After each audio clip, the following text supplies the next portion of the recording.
Muito bem, meus queridos, está começando mais um Cartas Vivas Podcast, o podcast que tira mais férias do que um político brasileiro. Né? Mas hoje a gente vai falar de reforma protestante. Amém.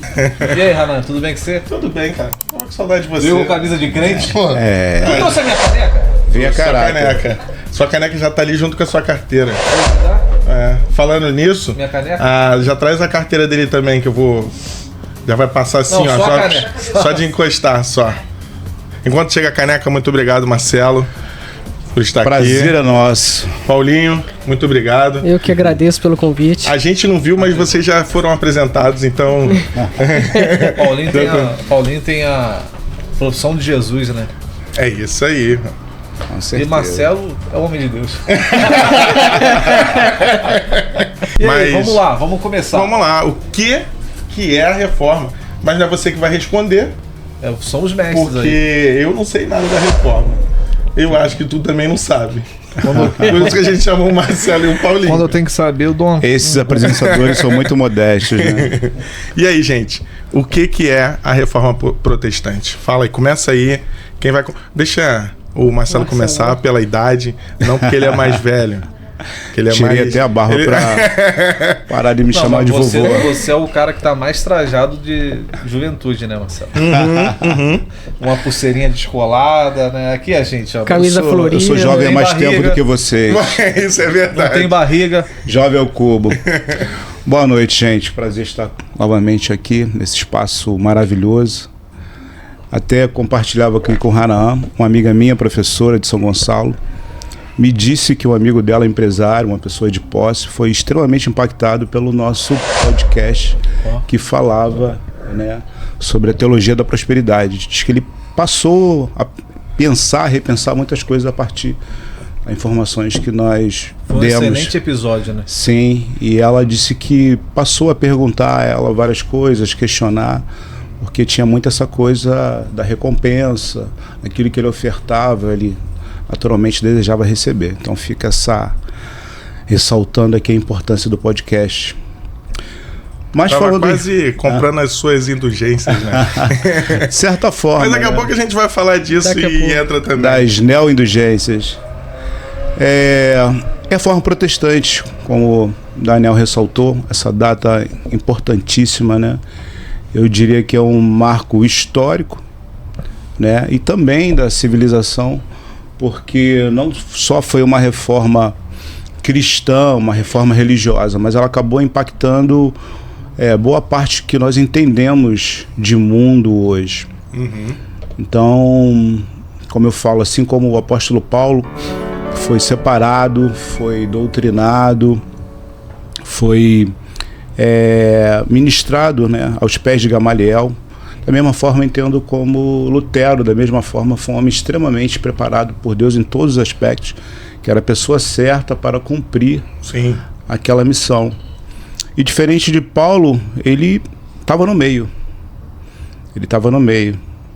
E como eu falei na aula de domingo, eu penso em Lutero como aquele aluno que muitas das vezes parece meio indesejado, que faz as perguntas que te coloca em sinuca, que interrompe a aula, mas geralmente são essas pessoas que fazem a diferença, né? Sim. Tem algumas biografias de Lutero, mas a história é sempre uma interpretação. Muitas vezes é um pouco romantizada, é um pouco floreada, mas eu vejo que de fato era necessário.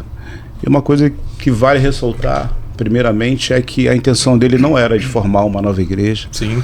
não era a intenção de romper com Roma. A história nos mostra que, de fato, apesar de seus questionamentos, ele era leal a Roma, ele era leal ao papado, mas dentro daquilo que ele entendeu, compreendeu, que era claro, né, para quem tinha acesso ao Novo Testamento como ele teve, ele precisava informar e tentar de alguma forma fazer com que houvesse uma mudança e as pessoas entendessem. Então ele teve a apresentação, entendimento, e ele sistematizou que até então não se tinha, que era a graça. Então um sistema que estava totalmente oposto àquilo que ele entendeu quando teve acesso ao Novo Testamento, né? Então é uma longa história, porque a partir do contexto dos apóstolos originários, né? 37, 40 anos depois, a Igreja Católica, depois veio a se chamar católica, se tornou uma igreja única. E naquele contexto o governo romano...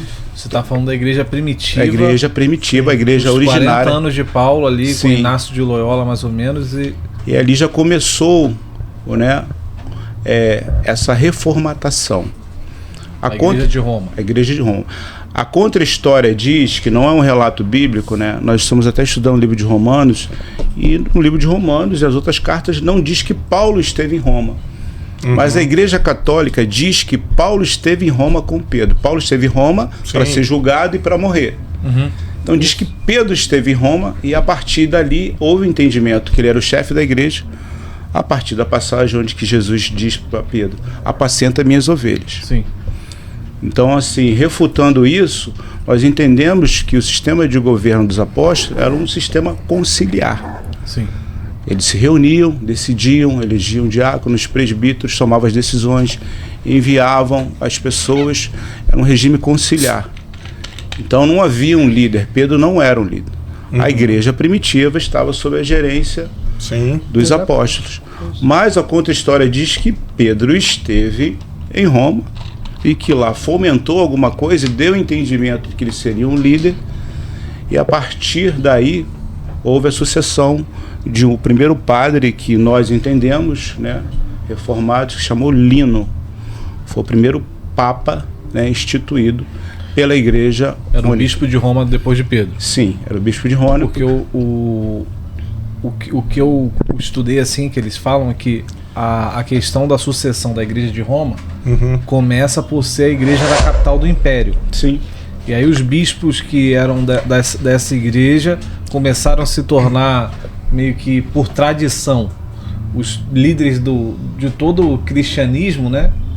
Por conta de ser o bispo da capital. Era isso? Sim, mais ou menos, mas esse contexto ele veio um pouquinho, porque essa primeira junção e na centralização de um governo, de um domínio, a igreja ainda tinha muito da sua essência. Sim. Ainda preservava muito dos seus rudimentos, da sua essência, do apostolado. Então esse contexto mais político, a questão de desvirtuar, 100, 150 anos depois, né, de quando começou o primeiro papado. Até então nós tínhamos uma igreja ainda num contexto orgânico, um pouco parecida com a igreja formatada em Atos. Com a expansão do Império Romano, greco-romano, né, e onde eles já chegavam, já haviam ali cristãos, por conta da diáspora, e foram entendendo que havia um poder.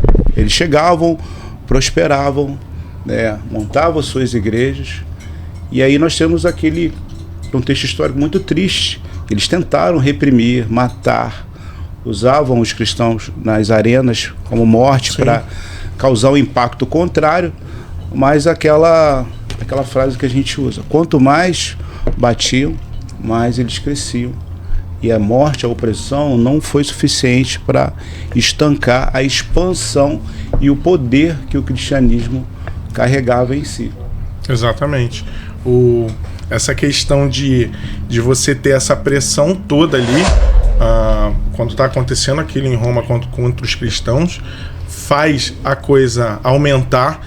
E como a gente vai ver ali, alguns reformadores, essa perseguição, a pessoa ter tanta certeza no que ela acredita ao ponto de morrer por isso, faz as pessoas que estão em volta querer entender melhor como é que isso funciona, né?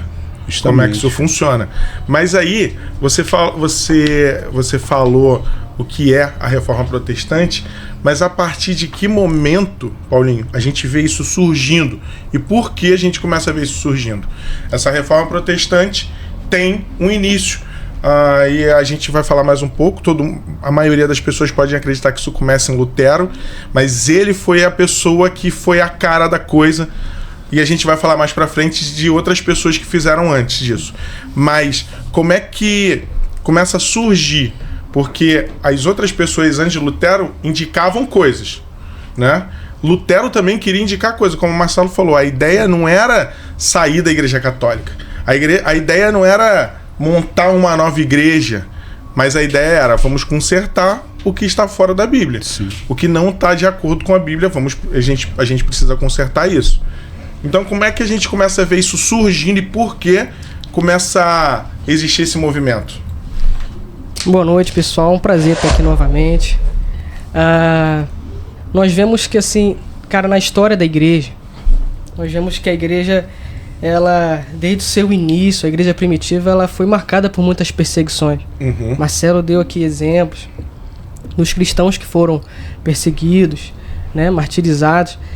E a gente consegue perceber que depois que a igreja ela se estabelece ali em Roma, sabe?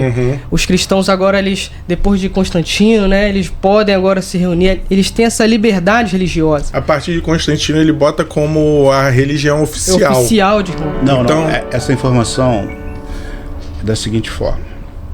Constantino deu liberdade para que os povos conquistados e o cristianismo também pudesse ter liberdade de culto e de expressão. Não era algo somente do cristão. Então, não era só o cristianismo. Há um entendimento que Constantino se converteu. Sim.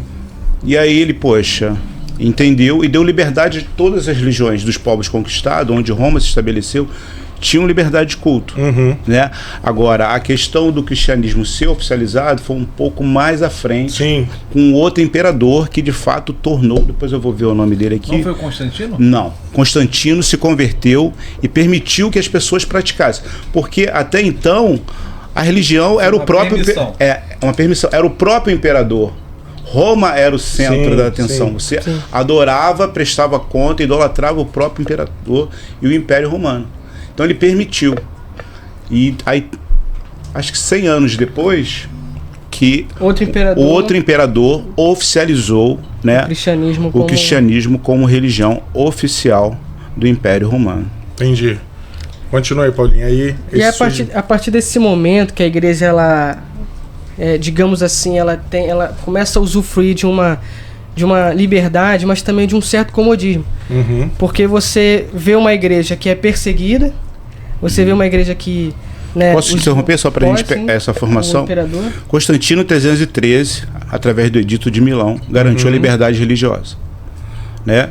380, Teodócio, o imperador que oficializou o cristianismo como religião. Ótimo. Oficial de Roma. Isso, a gente voltar Paulinho, acontece aquele efeito, né? Todo mundo é católico porque é religião do Estado, do Império e do mundo. Então, não necessariamente a pessoa tem uma convicção ou entende aquilo ali.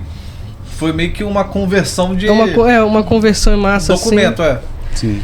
Assina aí que você é católico também, você também acredita em Jesus, mas na prática, e esse era o ponto que eu ia chegar, na prática você não tem, né, na época a gente vai chamar católicos, né, mas o cristianismo era, né, a igreja católica na época, e você vai ver que os cristãos em si, muitos deles começam a dizer que são cristãos, começam a viver a vida diante ali vamos dizer assim, né, da igreja católica, guiando esse povo de como deveriam adorar a Deus. A gente vai entrar nesse mérito aqui quando a gente falar dos solas, mas a gente percebe que com o passar do tempo, a igreja, e assim de uma forma geral, os cristãos, eles começam a perder a essência, numa linguagem hoje como a gente está acostumado a dizer. Eles vão sair do que as escrituras ensinavam, eles vão sair do real ensino do caminho, que é Jesus Cristo. Então, é a partir desse momento, Renan, que a gente percebe que os cristãos se perdem. Como eu disse, eles vêm de uma realidade onde a sua cabeça está a prêmio por você dizer que é cristão, você segue a Cristo. Eles vêm de uma realidade onde a cabeça está posta a prêmio, onde os seus bens são confiscados, as reuniões eram assim em locais escondidos, era tudo em segredo. E a partir do momento que você tem essa liberdade religiosa agora, né? O Marcelo bem colocou, não te dava essa sensação agora de que eu tenho que fazer tudo às escondidas. Isso foi muito bom. Sim. Depois a gente percebe quanto isso foi bom, mas também, por um lado, isso mostrou como as pessoas estavam, aderindo aos ensinamentos da igreja. A gente começa a perceber isso que o Daniel falou. E é algo que não é muito diferente dos dias de hoje. Sim. E aí a gente percebe que a igreja ela começa a caminhar para isso, onde a igreja, naquele tempo, ela tinha o poder, né? A igreja e o Estado eram um. Sim. Então, a gente vê que conforme a igreja vai crescendo economicamente, ela vai crescendo na sua influência, no poder, adquirindo riqueza, adquirindo terras. A gente percebe que a igreja, ela perde a sua, sabe, ela vai perdendo, sabe, aquilo que de fato é o evangelho verdadeiro. Sim.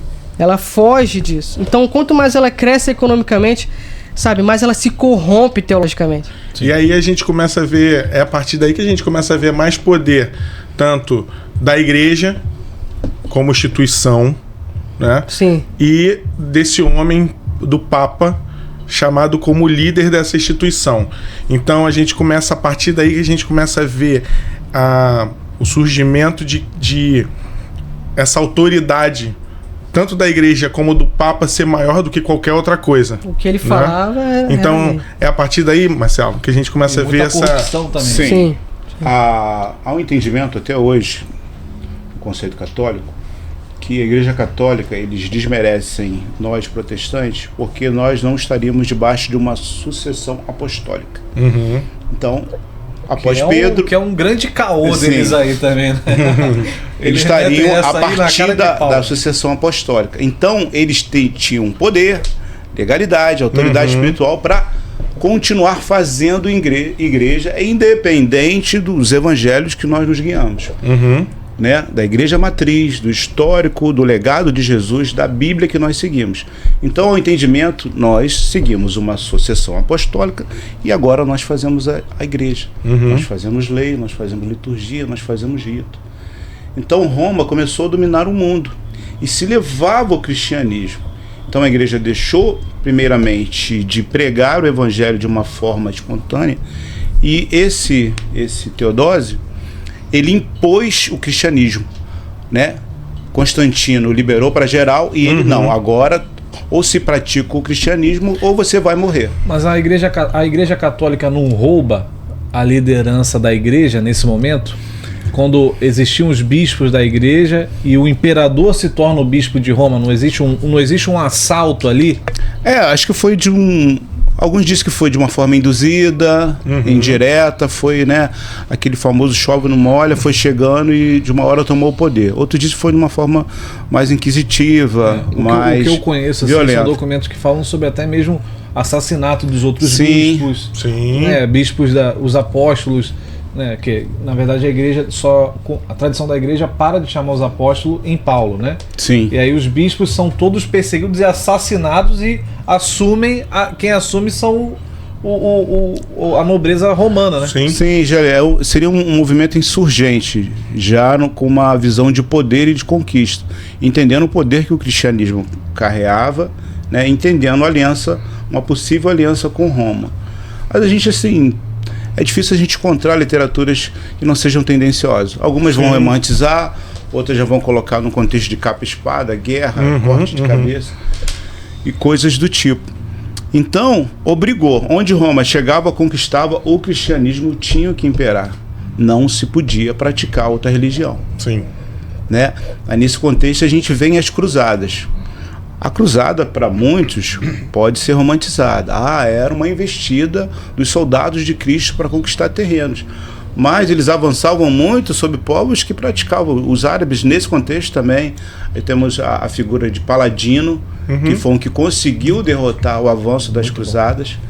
Né? Tem até alguns filmes muito interessantes. O filme A Cruzada, A Cruzada. Ele. Muito bom. É bom. Então, era uma coisa que começou a ser imposta. E aí a igreja, o império, começou a fazer aliança com os impérios, com as grandes fortunas. E aí o que foi o derradeiro foi nomear clero, né, bispos, arcebispos, que aonde chegavam funcionavam como prefeitos, governadores, e eles começaram a nomear pessoas que eram leigas. Então um príncipe que tinha uma boa quantidade de terra, que ofertava para Roma, era nomeado arcebispo.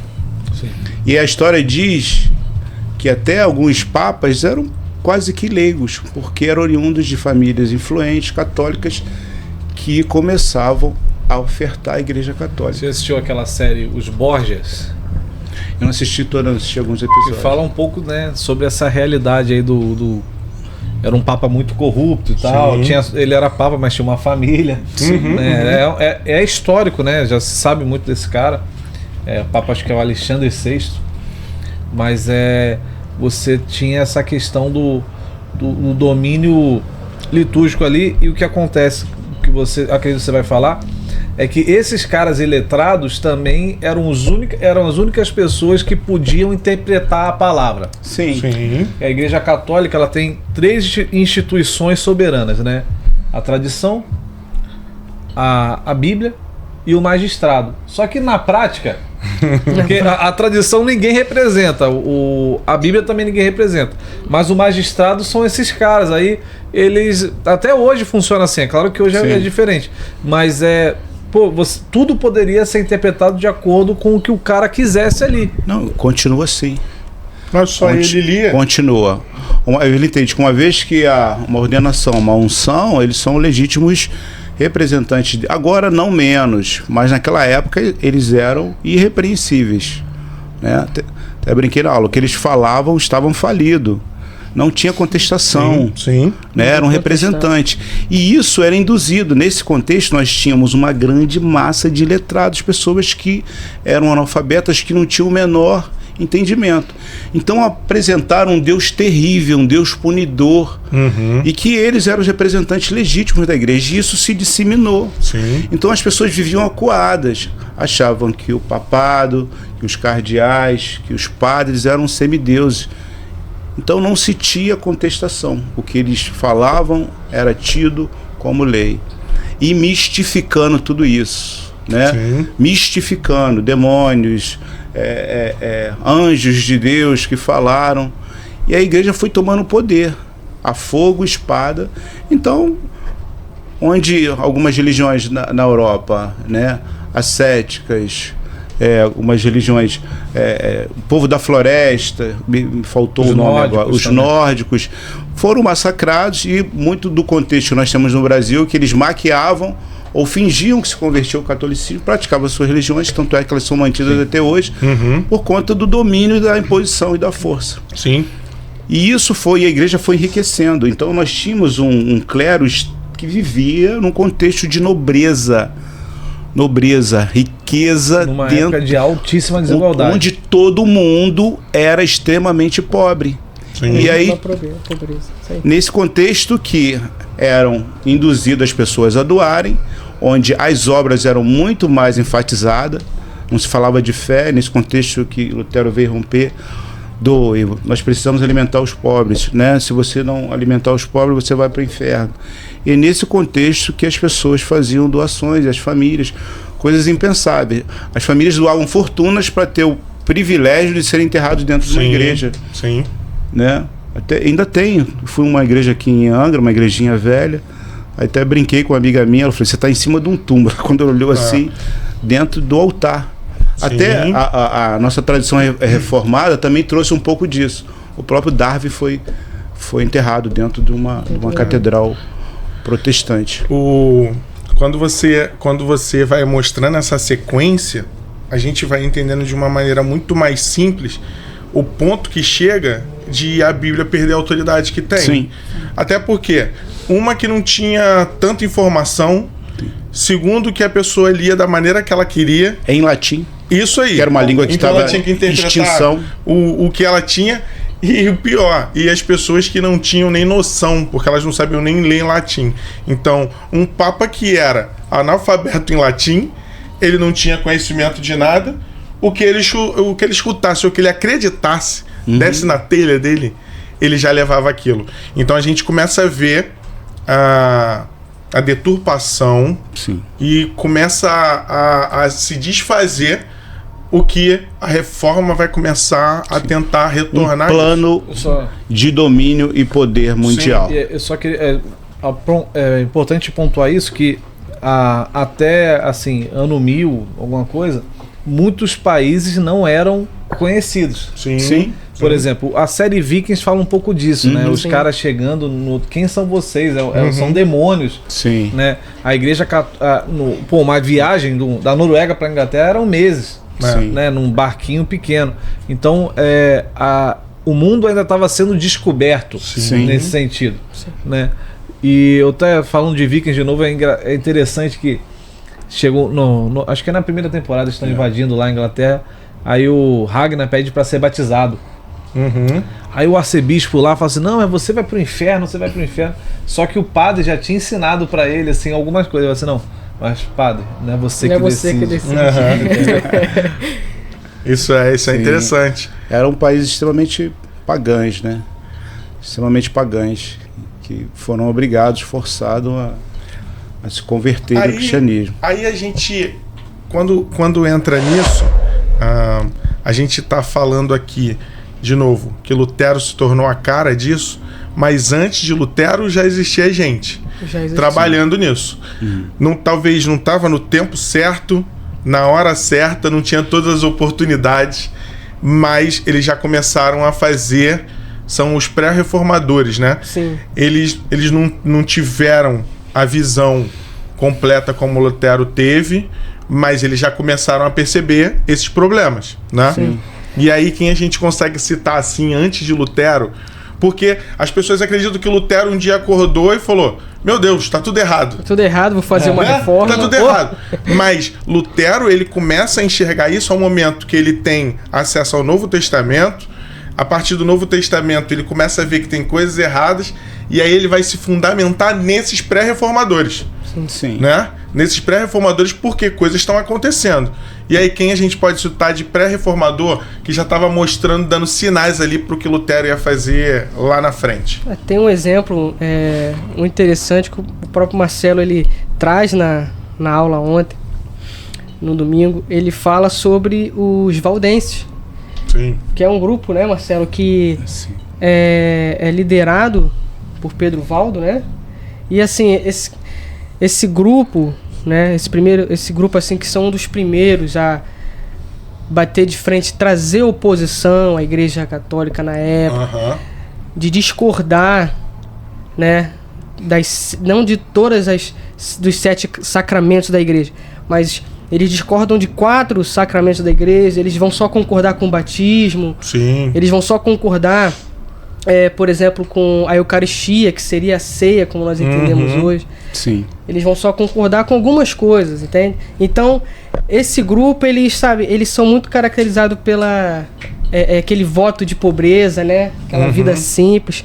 Só que, assim, ao se demonstrar uma oposição, a Igreja, ela já mostra ali, sabe, uma contra-investida bem pesada, claro, né? De excomungar esse grupo. Se você tem todo o poder e todo o dinheiro, você é o dono da bola. Sim. Então a gente tá jogando um futebol aqui. Você me driblou em alguma coisa, eu não gostei, pego minha bola e vou pra casa. Então a gente já começa a ver neles. Já começa a ver neles assim E a gente citou aqui o exemplo das cruzadas, a gente citou esse exemplo. Muitos conflitos houveram na história, mas nesse grupo a gente percebe uma perseguição que, cara, eles não tinham onde se reunir. Eles vão, né, viver um tempo nas montanhas, ali nos Alpes, né? E né, é um grupo que é quase exterminado. Sim. Hoje a gente tem ainda alguns valdenses, pessoas que acreditam, né, nessa linha. Está nessa mesma ideia, né? Pelo que eu tava vendo, assim, antes é um grupo que você vê muito assim no Uruguai, tem na Argentina, tem um pouco na França. Então, é um dos primeiros. E essa galera, o que eles, sabe, se contrapõem ali? Eles já tinham né, um entendimento de, não, nós temos que retornar à Escritura. Então, por isso que eles são desses grupos que se caracterizam como pré-reformadores. Aonde já se começa a perceber que a igreja está fugindo da palavra, que a igreja agora está fugindo do que é de fato o evangelho, e eles vão justamente discordar, vão, sabe, atacar de fato essa liderança, esse governo papal. Já começa a prestar atenção nessas coisas. Já começa a prestar atenção nesses detalhes aí. E a profecia do ganso? Quem foi Calma que aí que a fez? gente vai falar já. A gente já fala já dele. Tem mais aí, Marcelo? Tem os russistas. Os russistas. Os russistas. Os russistas vêm desse do Ganso. É justiça de quê? Porque Russista. o Valdo é... Porque Pedro Valdo. Porque o João Huss, desculpa minha pronúncia John aí, né? Huss. Gostou, John né? Huss. Russistas. Porque vem dele. Por quê? Ele é do Ganso. Porque o Huss, da tradução, é Ganso. E quando ele... Não, Lutero que é ganso. Não, é Huss. É, Husky. Não, mas... o cisne, né? Lutero que é o cisne. Cisne é o Lutero, calma. Eu tô aqui contando a história, São você primos, me quebra. são primos, Porque Ganso. acontece? Quando ele é condenado, porque ele já tá falando, o Huss, Deixa pelo o menos ele... professor, pô. Mas é porque ele vai falar da Deixa o sequência. professor. Deixa o professor. Pra gente render o podcast Corta aí. A gente rendeu o podcast. Continua, Marcelo. Bem, os russistas, eles também, uma coisa interessante, que a princípio eles tiveram muita resistência e foram viver de uma forma monástica, se isolaram. Sim. Então eles viviam para oração, para o estudo, se isolaram, mas eventualmente quando alguém saía de lá, né, pela retórica, pelo poder persuasivo, por terem uma unção de fato, eles acabavam influenciando outros e iam trazendo pessoas para o grupo dele. Então foram massacrados, aí fugiam, aí eles largaram o sistema de monastério, que vivia isolados, e começaram literalmente a fugir. Os russistas, eles tiveram uma batalha de 30 anos, né? Espada mesmo, protegendo as suas vidas. A Igreja Católica mandava um exército? Mandava, né? Os soldados da cruzada já não tinham, próximo a isso, já não tinha essa pegada de cruzada, mas ela tinha um soldado, usava o próprio Império Romano como braço armado para reprimir. Isso em todos os aspectos. Muitas coisas que não são citadas, mas era isso. Tem uma galerinha ali falando num contexto diferente, uns insurgentes. Vamos lá, e arrebentava, jogava pro alto e matava. Então os justistas chegaram a lutar 30 anos. Muita coisa. Fugiam, encontravam, lutavam e foram de fato. Um dia eu até conversando com a minha namorada, a gente falando sobre esse muito questionar se Roma, no intuito de poder, de conquistar e de manipular, né, por poder, se ele manipulou a Bíblia. Isso é algo muito questionável. Muitas pessoas dizem que sim, que textos foram acrescentados, mas eu falei que, poxa, é impensável num Deus que não separa pessoas para que possam cuidar da sua própria palavra. Sim. Né, do seu próprio verdadeiro evangelho. Então essas pessoas, os jucistas, Valdense e outros, levavam a chama do evangelho. Então tinham a maioria vamos dizer, 90% num contexto totalmente distante do que entendemos por cristianismo. Mas esses 10, 15, 20% manteram o verdadeiro evangelho, a essência, né? Uma pessoa também que eu poderia dizer como um pré-reformador pelos seus escritos, São Agostinho. Sim. Cara, tem uma pegada muito cristocêntrica, uma pegada muito interessante. Os seus escritos, né, as frases que nós dizemos, preciso pregar o evangelho. O próprio Tomás de Aquino também. Tomás de Aquino, são pessoas que... Eu tentei ler a Suma Teológica. Conseguiu não? Não, consegui ganhar alguma parte. Eu li só uma parte. Mas assim, a questão de apologética, né? Sim. Quem estuda apologética tem que ler a Suma Apostólica de Tomás de Aquino. Tem que ler. Eu li, tive que ler, fazer um resumão. Os 7 volumes? Não, eu li um resumo dos 7. Ah, tá. Eu li o resumo dos 7. Eu comprei na Amazon. Comprou? Pra enfeitar a história. Não, aí tu lê assim. Mas é ótimo, tu compra aquelas coleções e deixa as coleções inteiras. Tu lê uma tripinha assim, aí tu fica um dia tentando entender o que tá escrito ali. Eu fiquei o resumo era mais... O resumo de cada volume era 300 páginas, já bem pesado. Uma coisa já com contexto mais pedagógico. Então, esses grupos foram extremamente importantes. Né? Nós não sabemos se houve uma ligação com Lutero, o que ele entendia, mas, de certa forma, a tendência é que, até na estratégia de Deus, na pedagogia de Deus, muitos desses grupos eram espalhados e pessoas, né, indivíduos, levavam essa chama essencial e verdadeira do evangelho que formavam outros grupos. Né? Existe um entendimento histórico e teológico de que né, é o que a diáspora causou. A princípio foi terrível, as pessoas largaram sua terra, largaram seus parentes, as suas tradições, foram espalhadas pelo mundo. Mas quando vem as primeiras igrejas sendo espalhadas, já tinha um judeu lá, já tinha um prosélito lá, já tinha alguém que tinha já uma eclésia, né? Já tinha uma eclésia, já tinha um grupo de pessoas que, quando Paulo e os apóstolos chegavam lá, davam um abrigo, davam sustento. E nesse contexto eu entendo que os valdenses, os russitas e outros grupos que a história talvez não conte, também foram importantes nesse processo de disseminação e manter a essência do evangelho. Sim, sim. É aquilo também, né? A gente percebe, como o Marcelo citou aqui, né? Esse padrão de Deus, esse paradigma de sempre preservar né, os remanescentes. Então, a gente vê isso no Antigo Testamento, a gente vê isso no Novo Testamento, a gente percebe que Deus sempre tem um escape, tem os seus remanescentes para manter viva a chama. Ele não vai deixar, né, isso acabar. Aí quando a gente fala ali dos valdenses, dos russistas, a gente vai partir lá na frente já falando de Lutero, né? Isso. E aí, pra gente começar a entender melhor como é que funciona a reforma a partir dele, quem era primeiro? Martinho Lutero. Falando aqui o R, porque ontem eu descobri que eu errei lá no slide, botei Matinho. Então, quem recebeu o slide tá Matinho. Não vou trocar, vai ficar Matinho. Mas quem foi Martinho Lutero? Era justamente para ver se a pessoa estava prestando atenção. É isso aí. Isso é verdade. Era para o pessoal ficar ligado. Provocação, foi um teste. Foi um provocação teste. pedagógica. É isso aí. Então, quem foi Martinho Lutero? Como é que ele surge? Como é que ele começa? Como é que ele se converte? Dá uma ideia pra gente quem é Martinho Lutero. O Martinho Lutero, assim, é um exemplo daquele que é das pessoas comuns, né? O famoso um Zé Ninguém, o cara que tá ali vivendo a vida dele. É o famoso, como o pessoal costuma dizer, né? O improvável. Porque é o cara que se converte, assim, diante de uma promessa que ele faz. Poxa, se eu superar essa situação, esse desafio, eu vou me converter, vou me dedicar ao serviço. O medo dele, né? O medo, sabe? E quem nunca fez isso, né?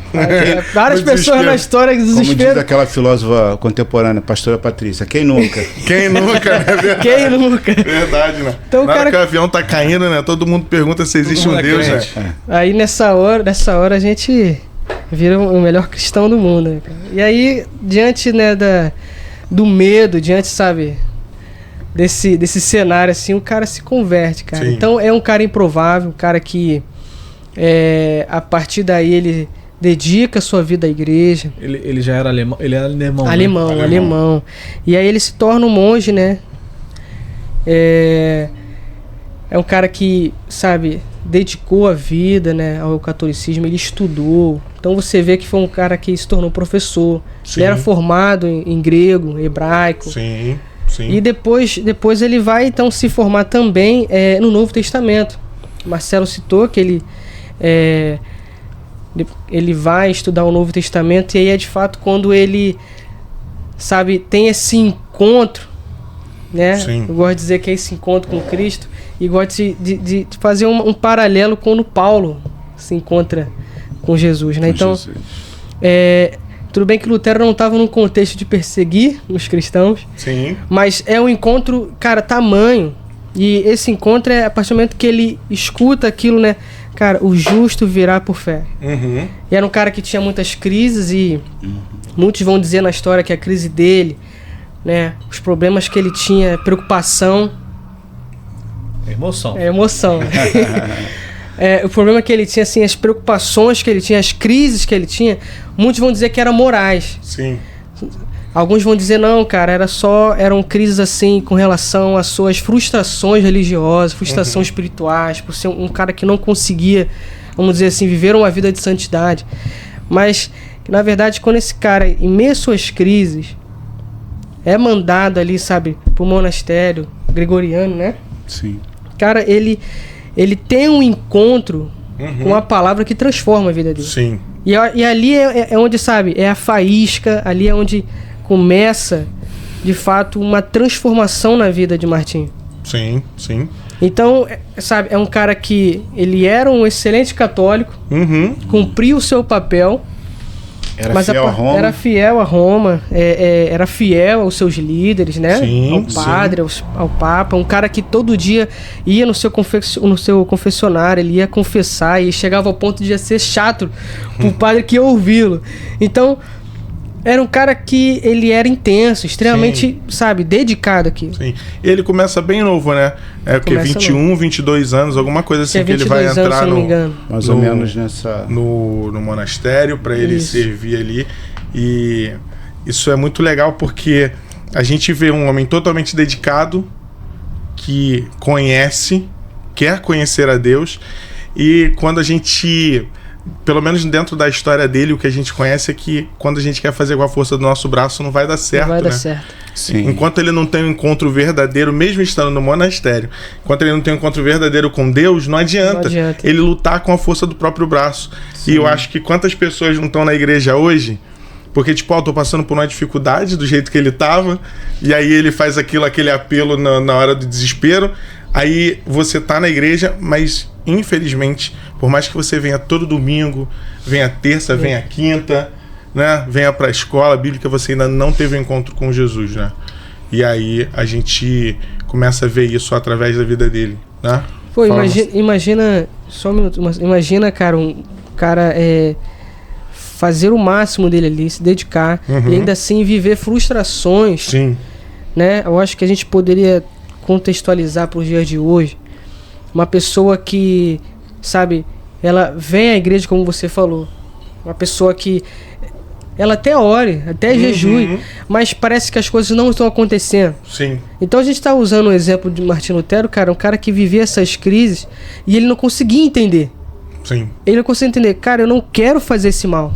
Sim. Mas eu faço o mal. É isso aí. Então, eu acho que ele tem essa libertação, cara, quando ele de fato tem esse encontro com Deus, a partir do momento que ele, sabe, entende que ele não precisa agora, sabe, confessar ao padre. Sim. Ele não precisa agora, sabe, pagar alguma indulgência. Sim. Ele não precisava pagar penitências, ele só simplesmente tinha que crer no sacrifício de Jesus Cristo. É isso aí. Eu vejo o Lutero, assim, cara, como uma pessoa presa a uma experiência religiosa. Sim.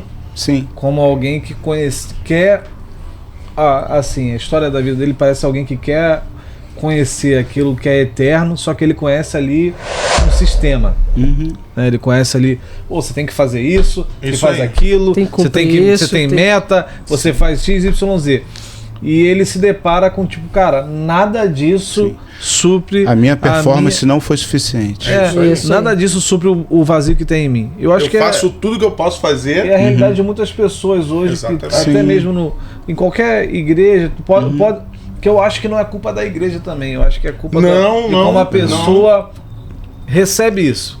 Sim. Que, sabe, pô, eu quero tanto isso aqui. Eu conheço gente, cara, que tá com toda a boa vontade em sistemas terríveis. Sim. Eu quero tanto Deus que eu vou fazer tudo isso aqui. Então, pela força do meu braço, eu vou me envolver com um monte de coisa, não sei o quê. Mas, cara, isso também não é o suficiente. Né? E se a gente botar isso na conta da igreja, a gente cria um problema também, porque a gente tira da autoridade e da soberania de Deus, se a igreja tivesse o poder de fazer isso no homem, né? Então, sem dúvida. É um grande problema. Sim. A minha convicção é que ele apresentou algo, ele foi apresentado, ele entendeu, compreendeu e passou a vivenciar algo que é o divisor da maturidade cristã, que se chama graça. Sim. Foi apresentado, ele é um Deus terrível, um padrão de santidade moral inalcançável. Sim. E falso, que ele e falso. Então o tempo todo ele entendia que em algum momento ele avançava, ele adquiria santidade.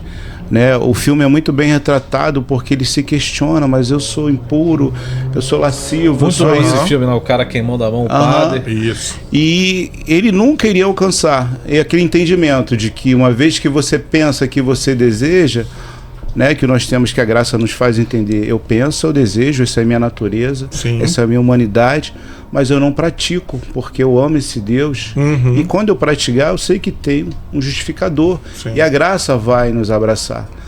Então, quando ele entendeu a graça, ele se libertou. Sim. Imagine só, alguém que viveu num sistema totalmente repressivo, totalmente desvirtuado, E naquele contexto eu creio que ele era o único que ele, poxa, entendi. O meu irmão tem uma experiência muito interessante. Ele chegou um momento da adolescência dele que ele, poxa, mas não é só isso. Não é só na igreja, não é só cantar o louvor, não é só ler a Bíblia. Tem alguma coisa a mais que eu não entendi. Sim. Ele começou a buscar isso. Ele fala que de madrugada, num sonho, ele deu um pulo na cama. Aí parece que o Espírito Santo fez aquele dom. Ele entendia, minha mãe disse que acordou no quarto. Ele falou, eu entendi. Então eu imagino Lutero nessa situação. Sim, e era algo tão grande, tão revolucionário, tão novo. Como é que as pessoas não entendem que era impossível ele conter para ele? Claro. Era impossível ele conter para ele. Então, literalmente, como ele abriu a porta da esperança, sentiu a glória, a unção, a graça, pois Jesus, ele existe. E ele não conhecia Jesus. É isso aí. Conhecia um Jesus histórico, mal apresentado. Então... Mas quando você fala assim, agora eu conheci, igual seu irmão. Talvez Lutero tava lá dormindo e só começou, acordou e eu... Agora eu entendi, agora eu sei. Sim. Quando acontece isso com Lutero, baseado já nesses homens lá atrás, como é que a gente entende, ou como é que começa na história a mostrar esse embate que ele vai ter? E quais são as coisas que ele vai combater na Igreja Católica? Ele começa a ver problemas ali e ele quer que seja resolvido. Ele não acha nem que é o homem que vai resolver, ele só está levando os pontos para que a igreja preste atenção naquilo. Quais são esses pontos assim que mais chamam a atenção? Depois eu passo pro Paulinho. Acho que o primeiro embate dele foi ter ido a Roma. Qual é a intenção dele nisso? Quando ele chega em Roma, ele se choca com aquilo, tudo com aquela realidade. Né? E falou, cara, isso não tá certo. E aí ele compra uma indulgência para um parente dele, que é perdoado há 500 anos. Não lembro se é tio, o avô, ele compra, ele paga a penitência, sobe a escada, ele vê que tinha prostíbulos pro clero, ele chega lá e vê o clero entrando em prostíbulo. Ele vê um contexto muito diferente. E ali, acho que ele imaginou, é igual muitas pessoas têm a sensação hoje, errônea, de que vai em Israel, vai encontrar 600 igrejas, que ali é o templo de adoração a Jesus. Sim. É o mesmo contexto, um contexto tudo desvirtuado. Aquele foi o primeiro impacto. Eu vejo uma pedagogia de Deus progressiva. Cara, tá vendo que é isso aqui que você deseja? É isso que você entendeu do Evangelho? E aí quando ele volta, o entendimento é que ele começa a ser o chato do seminário. Sim. Ele já tinha os dilemas dele antes de ir para Roma. E quando volta, isso potencializou. Em Roma a coisa só explode, né? Potencializou. Sim. Fala, querido. Cara, como é que a gente vê aí? Qual era a intenção dele? E o que a gente vê ele combatendo assim, ó, ele não tá nem combatendo de início, né? O que ele tá levando pra mesa ali pra ser tratado? Cara, Martinho Lutero, ele é bem isso. Ele chega em Roma e ele se depara com aquele cenário. Cara, eu imagino ele entrando em parafuso, tipo assim, sem entender como assim esses caras estão vivendo isso, estão fazendo isso. Tanto que lembro, eu já vi alguém comentar que ele começa uma reforma meio que sem querer. Sim. Porque quando ele escreve ali, sabe tudo aquilo que ele viu, tudo aquilo que ele discordou, ele não começa, sabe, de uma forma, ele não tá se rebelando contra a Igreja Católica. Ele não tá sendo agressivo, ele não tá, tipo assim, atacando o papado, ele não tá, sabe, ele só simplesmente tá dizendo, olha, eu identifiquei isso que está errado. Vamos conversar.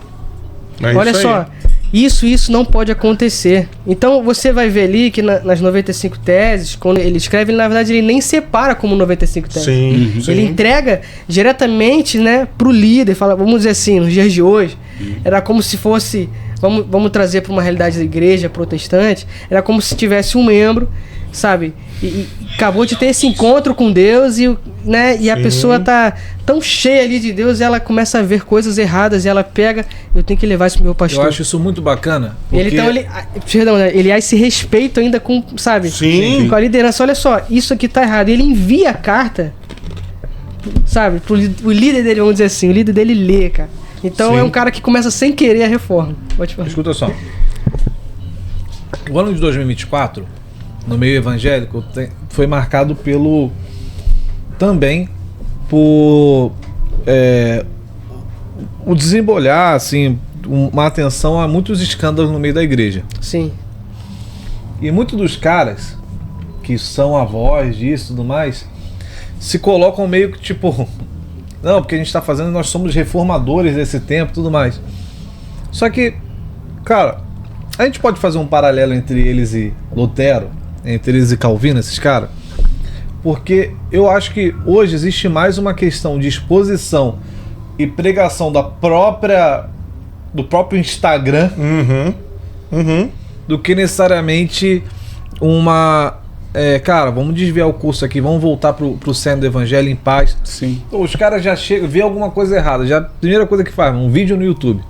Sim. Pô, e o que isso acrescenta? Sim. E o Já quer passar no telão já logo. Aqui, entendeu? Descobri. É muito bacana a gente falar sobre reforma nesse ano, porque o Brasil acho que foi muito afetado por... Pô, realmente, cara, tinha muita coisa errada em alguns lugares, assim, pelo que eu vi, en passant, assim, mas ao mesmo tempo eu vi gente, com todo respeito, assim, mal intencionada nessas... Parece assim, cara, que propagar erro dos outros se tornou um lucro. Sim. O outro ministério Mas que tem se tornou um lucro. o outro ministério que tem um podcast famosão começou escândalo. O cara mete o quê? Um livro e um seminário. Um curso online. Então, assim, eu não vejo. Eu vejo hoje, assim, muita diferença, cara. Um cara hoje, para se falar reformador, ele tem que ter um espírito de unidade. Sim. Né? Que, pô, eu não vejo isso. O que vocês acham do que eu tô falando? Do tô viajando? Eu penso assim, usando até Martinho Lutero como exemplo, cara, ele nos dá um exemplo na sua atitude, porque ele poderia muito bem chegar naquele cenário ali, sabe, e simplesmente falar, olha, porque ele se valeu ali naquele momento de que o Papa não sabia. Sim. Imagina, cara, ele não sabe o que os caras estão fazendo. Ele não tá vendo o todo, né? Entendeu? Ele não tá tendo acesso Perdoa, ao eles todo. não sabem o que faz. Imagina aí na cabeça dele, cara, ele não sabe que os caras estão pregando no nome dele, cobrando indulgências, sabe? Então, ele faz aquilo, cara, assim, ele poderia muito bem chegar e, naquele tempo, já tinha, né, esse papel da imprensa de sabe, espalhar, divulgar. Sim, já tava ali. Então ele poderia muito bem pegar e, cara, começar a escrever tudo aquilo ali, sabe, com um cunho muito mais agressivo. Com a ideia de crítica pela crítica, né? Crítica pela crítica. E expor todo mundo. Expor o Papa, expor, entendeu, o arcebispo, expor os padres, a galera que trabalhava, a galera que pregava. E não, cara, ele vem justamente no intuito de, cara, olha, nós estamos com um problema sério aqui. Tanto que quando ele envia a carta dele, na carta dele ele vai escrever em certo momento dizendo, olha, deveria ser feito dessa forma. Sim. Então, sim, de certa forma, o Daniel, a gente vê que hoje em dia tudo se torna uma oportunidade para se fazer, para se promover. Sim, então, para se fazer um ganho, para me promover, para eu ter mais visibilidade, eu vou então surfar agora no erro do outro. Vou vender meus produtos, porque afinal de contas, hoje em dia a moeda, né, a fama agora sabe, é isso aqui, é você ter visibilidade. Líquida, é virtual. Então, de uma certa forma, sim, cara, são pessoas que se aproveitam. Eu acho tão bizarro isso, cara, que hoje mesmo tava vindo, antes de vir pra cá, eu vi no Instagram os caras que denunciaram uma igreja brigando com os caras que denunciaram o outro e caíram na mão.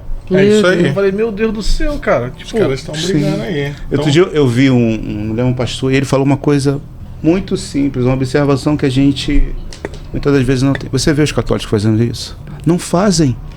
Eles não atacam uns aos outros, eles não têm essa rinha, essa rixa interna. Sim. Nós acabamos, claro que não somos a favor de que coisas erradas, ou vamos relativizar o erro, mas essa necessidade dessa superexposição e demonstrar de alguma forma, não, a minha dominação, o meu contexto teológico é melhor. Sim. Viu, eu não te falei?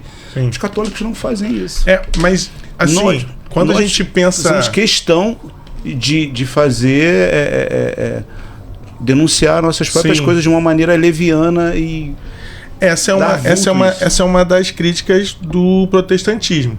De que a partir de agora cada um pode pensar do jeito que quiser. Interpretar, né, do jeito que quiser. A gente sabe que o pensamento, a ideia não é essa, mas é uma das maiores críticas e dentro da Igreja Católica continuam batendo nisso. Sim. A gente não vê essa questão dentro da Igreja Católica porque continua ainda Sim. focado tanto na Igreja quanto no Papa. Sim. Então o que a Igreja fala, o que o Papa fala, vira lei. Os reformadores já começam essa briga aí. Já começam essa briga. Já começam Já começa essa Com briga. certeza. A partir do momento que Lutero fala isso, quem está muito próximo dele ali, agora esqueci o nome dele, que começa a querer destruir todas as igrejas católicas. Sim. E Lutero fala, cara, não é isso que é pra gente fazer. Não confunda as coisas, né? Então a gente vê essa... Um professor amigo dele. Isso aí. Tu lembra o nome? Eu não lembro o nome dele agora. Não, tinha um nome bem comum. Nome bem que comum. Começa essa confusão e ele tá falando, gente, não é pra gente brigar com a Igreja Católica, é pra gente acertar e levar o verdadeiro evangelho. Então, a partir, o Paulinho até comentou aqui da imprensa que já estava acontecendo, e aí as 95 teses dele é espalhada de uma maneira orgânica. Sim. A partir da imprensa ali, né? E a gente vai começar a ver a reforma acontecendo e as contribuições que essa reforma traz, né? E aí, pra gente poder entender um pouco assim como é que funciona e quais são essas causas e esses benefícios a partir dessa reforma. Sim, é importante ressaltar o que você falou. A partir da divulgação, isso se tornou público.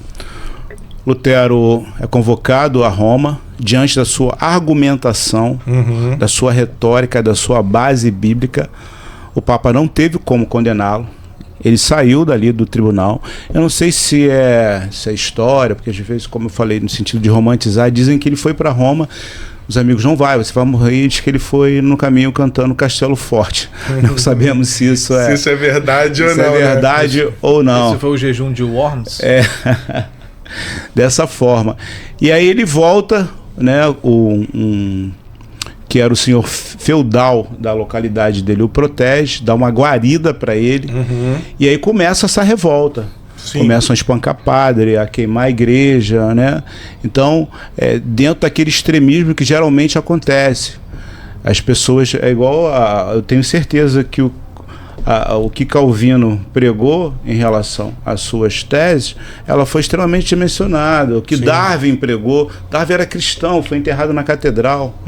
Né? Então, isso avolumou, ele não teve controle sobre isso, as pessoas entenderam de uma forma extrema. Sim. E aí houveram muitas mortes. Roma veio e bateu com força, pessoas morreram. E de alguma forma Deus preservou Lutero, ele veio morrer bem depois com isso. Mas isso fez as suas 95 teses, o que elas falavam? Não somente da questão teológica, mas principalmente do poder que Roma tinha sobre o mundo. Né? A autoridade incontestável do clero. Isso gerou, e isso foi um contexto que fez startar o sistema político. Então, o sistema feudal, ele foi ruído com esse evento. Né? Roma delegava ali um grande comerciante, um nobre, e ele exercia um governo sobre localidades, né? E geralmente tinha um cardeal, esse governo compartilhado, mas de certa forma Roma existia domínio.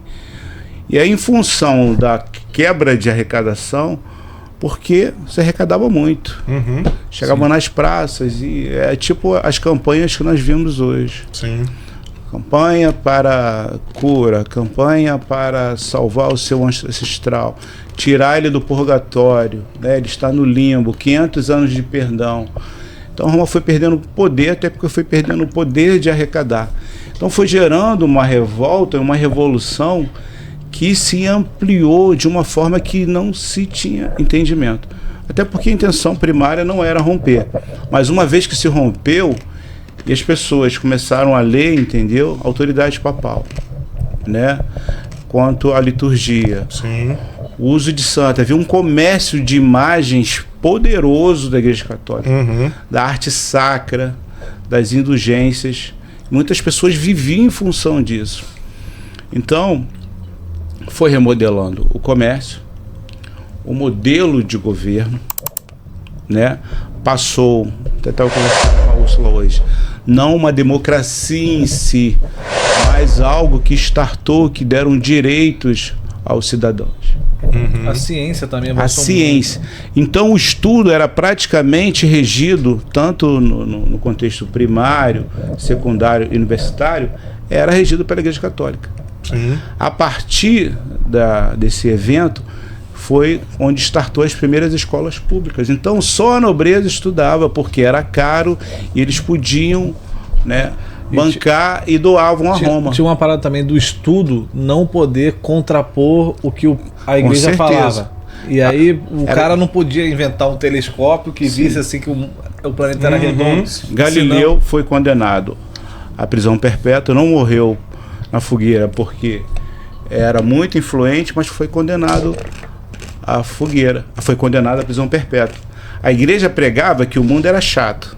Então, no intuito de que outras religiões e outros impérios chegassem aos outros cantos do mundo, ele dizia que a Terra era chata e que a igreja não fosse capitã dessas expedições, que eles iam chegar no fim da Terra e ia cair, ou que tinham, né, os leviatãs, os monstros que iriam tragar. Era história, e demônios, né, que faziam barreiras de fogo.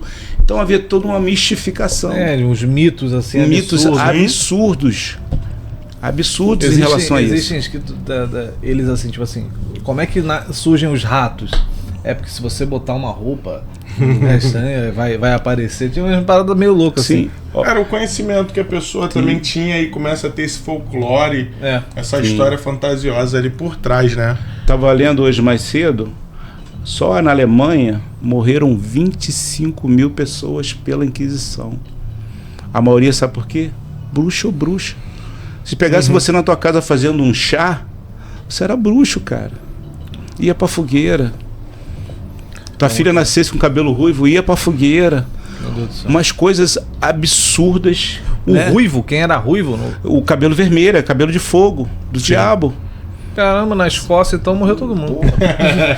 Muito complicado, muito complicado. Pessoas que tinham uma atitude comportamental diferente eram enquadradas. Ia pra fogueira, 25 mil pessoas. É gente pra... Isso na Alemanha, fora nos outros países. Mas eu tenho uma opinião até um pouco impopular com isso também. Tinha também muito ocultismo nessa época aí. Tinha. Não tô querendo justificar a igreja não, mas meu irmão tinha muita parada doida. Mas nessa de você que a questão não era nem ser certo ou não fazer, mas eles pegando quem fazia o ocultismo, pegava muita gente que não fazia ocultismo. Sim, mas mesmo virou tudo ocultismo. Mas né? mesmo se fizesse, era um direito de é isso que eu tô falando. Podia fazer você tem um terreno, Ah. né? Tu tem muito dinheiro ali, aí, pô... Ah, meu irmão, os caras é bruxo. É isso aí, claro. Com certeza devia acontecer muito Com isso. certeza, Porque muitas assim, mentiras. por exemplo, cara, eu entendo a liberdade e tal, mas, cara, tinha os nórdicos, cara, sacrificavam pessoas. Sim. Os druidas também. Tem um passado oculto, de ocultismo, né? Na Europa, cara, que eram religiões terríveis. Sim. Com E certeza. ainda bem que... Não tô falando pelo derramamento de sangue. Sim. Mas ainda bem que, tipo assim, cara, o cristianismo foi trazendo luz a isso. Sim. Porque o cristianismo também, de uma certa forma, salvou a vida de muita gente. Sim. Porque esses caras, viking, Sacrificavam crianças. tal, da floresta, cara, achavam que se você tinha que cortar a cabeça da criança e botar embaixo da árvore. Pô. Não, mas no momento que a igreja tá levando o verdadeiro evangelho, vai mostrar as palavras de Jesus. Mas até então, a igreja foi tão cruel quanto as religiões. Não matava os seus, mas todo mundo que era opositor matava, o que entendia que era opositor. Então, em tese, numa linha racional, igualitária, na mesma prateleira, nós cometemos os mesmos absurdos, as mesmas atrocidades. Claro. Entendeu? Claro. Não há uma justificação, porque eles matavam crianças de forma deliberada, mas a gente matava quem não era opositor. Começa uma perseguição inversa, né? Começa a uma perseguir os pagãos. interna. Mas para mim a maior contribuição foi a tradução do Novo Testamento. Primeiro foi traduzido para o alemão e depois se traduziu a Bíblia toda. O próprio Lutero traduziu o Novo Testamento. Ele fez algum trabalho de correção, de voltar alguns originais, alguma coisa assim? Cara, não tem relato histórico sobre isso, não. Existe até um mito, né? Falando Sim, que ali Lutero... alterou, a igreja, conta a história diz que ele alterou alguns textos e aí ele traduziu. Aí a imprensa de Gutenberg, recém-inventada, contribuiu muito. E a expansão do ensino público, porque... A alfabetização, né? Alfabetização. O que adiantava ainda que traduzisse para o alemão? Uma das coisas que contestou a missa em latim, né? Adoração a santos. Sim. Né? Uma coisa... Autoridade papal, o clero, incontestável. Uma das coisas que estão inseridas nas 5 teses, que eram questões mais doutrinárias e comportamentais. E as questões teológicas estão nas 5 solas, Sim, de uma forma mais resumida. Então, aí você tem ideia que Calvino reformulou o sistema que era um intelectual, né? Os grandes países hoje, Suécia, Dinamarca, eles são frutos de uma herança, né, reformada, que reformulou esses países hoje. 70% são ateus. Sim. Eu sempre falo, mas eles carregam uma herança ética, filosófica e comportamental cristã, que impactou e influencia a sociedade até hoje. Claro, claro. Né? É uma herança muito bem arraigada que o cristianismo tem. Ainda que uma grande maioria de ateus. Sim. Mas foi muito ampla. E as coisas que a própria Igreja Católica fez. Aí houve a Contra-Reforma, Conselho de Trento. Eles não recuaram nada. A única coisa que eles recuaram foi acabar com as indulgências. Sim. E reforçaram a Inquisição. Vamos botar agora a velocidade 10, vamos matar mais. E expandiram o plano dele de expansão. Aí foi quando eles começaram a sair da Europa para a América. Eles sabiam que o cristianismo reformado ia crescer. Vamos chegar primeiro.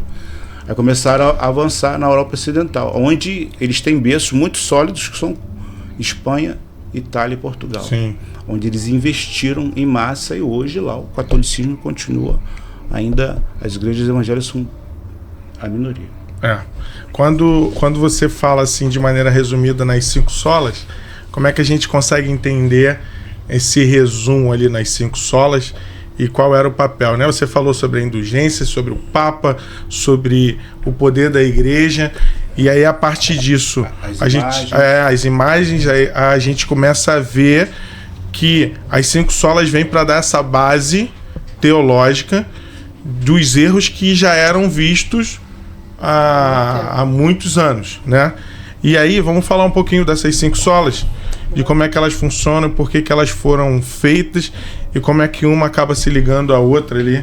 Todas se ligam, não tem como uma fugir. Sim. Não tem uma que não converse com a outra, né? Todas se conversam. E você fala a tua sola favorita também. Elas se convergem. Solos Cristo. É a minha favorita. Pô, ele me copiou, cara.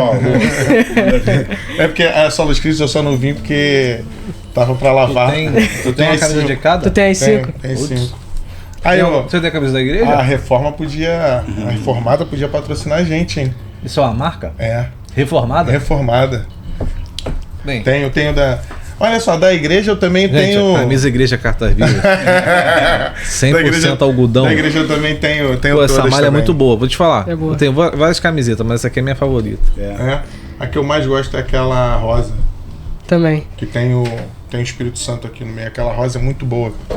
Eu gosto dessa aqui. Eu até queria vir, mas a minha mulher não deixa mais eu usar, não. Porque ela fala que ela já vem pra igreja sozinha. Aquela camisa acaba virando tua casca de bala. Tu quer levar pra tudo que é lado. Tem um pastor aqui da casa, não vou falar o nome, mas se você olhar as fotos da igreja, ele tá sempre com a mesma camisa. Personagem de desenho. Tá sempre 10. igual. Mas vamos lá, nas 5 solas aí. Então, as 5 solas, a gente tem a primeira sola aqui na camisa do Hanan. Mostra aí, pessoal, Hanan. A sola escritura, né? Que o sola significa somente, né? Sim. Então, os 5 solas, ele é fundamental na Reforma Protestante porque são os 5 principais pontos ali teológicos. Principais pontos teológicos que os cristãos vão utilizar ali para de fato se contrapor ao que eles estavam vendo Sim, na Igreja sim. Católica naquele tempo. E começando por somente a Escritura, né? Nós vemos que somente a Escritura fala esse retorno, de fato, à Escritura, como, de fato, a palavra de Deus que tem autoridade, que só a palavra de Deus que tem esse poder Paulinho, transformar vidas. deixa eu ler o versículo e você comenta. Com certeza. O versículo que Enquanto isso eu vou beber uma água aqui. vai embasar somente a Escritura é 2 Timóteo 3, 16, 17. Toda a Escritura é devidamente inspirada e aproveitada para ensinar, para redarguir, para corrigir, para instruir em justiça, para que o homem de Deus seja perfeito e perfeitamente instruída para toda boa obra. Agora sim, né? Depois dessa introdução, a gente vê que a palavra de Deus, cara, nós temos até, queria fazer até aproveitar aqui, lembrar o pessoal da nossa escola bíblica um convite, porque nas nossas primeiras aulas... Lá olhando pra câmera lá, por favor, é aqui? É ali? aquela ali. Você que está me ouvindo, eu faço esse convite solene aqui para você participar da nossa escola bíblica, em específico da turma de fundamentos, onde nas nossas primeiras aulas a gente fala sobre a palavra de Deus, o que é a Bíblia, né? Quais são as categorias da palavra de Deus, a sua necessidade, a clareza da palavra de Deus, como ela tem autoridade por ser palavra de Deus. Então, esses e mais outros assuntos que a gente aborda ali. E, sabe, isso tudo surge, né? Ó, e quem tá assistindo também, que não é da nossa igreja, por favor, vá na escola bíblica. Isso, e se sua igreja não tem escola bíblica, troque de igreja. É simples assim. É simples assim. Fica a dica. Porque a escola bíblica é necessária, cara. Extremamente necessária uma igreja. Afinal de contas, só a Escritura que vai pautar tudo aquilo que nós fazemos. É a palavra que vai ditar a maneira como nós adoramos a Deus, ela que vai ditar, né, a vida que nós levamos, como um cristão deve viver nos dias de hoje. Sim. Então, somente a Escritura, sabe, orienta, instrui, capacita, para que a gente esteja totalmente munido, Sim. sabe? Sim. Totalmente capacitado para poder viver e realizar as boas obras, como o Marcelo citou aqui no versículo. Sim. Então, somente a Escritura, cara. O próximo sola eu deixo... Só no sola Escritura, que as pessoas fazem uma confusão muito grande, porque quando a gente fala que só a Bíblia é toda a autoridade, porque ela é a palavra de Deus, então ela não contém, ela é a palavra de Deus, é que a Bíblia ela não está tirando a autoridade do Papa, e é o que Lutero queria, não era que estava tirando a autoridade do Papa, não é da igreja. No nosso caso aqui, protestante, não está tirando a autoridade que Deus dá ao pastor, mas a questão é que se o pastor, se o Papa, se a igreja, ou seja lá quem for falar contrário da Bíblia, a Bíblia é que vale. Então, não é que a Bíblia é a única autoridade, está tirando a autoridade desses homens, dessas mulheres, mas é que se eles falarem contra a Bíblia, o errado é quem está falando contra a Bíblia. Até porque a autoridade a eles confiadas é o quê? É fundamentado na palavra. Então, se eles fogem da palavra de Deus, se eles fogem ao que a Escritura está dizendo, exatamente, aí já vai. Vai lá, Marcelo, pro próximo. A segunda é sola fide, somente pela fé.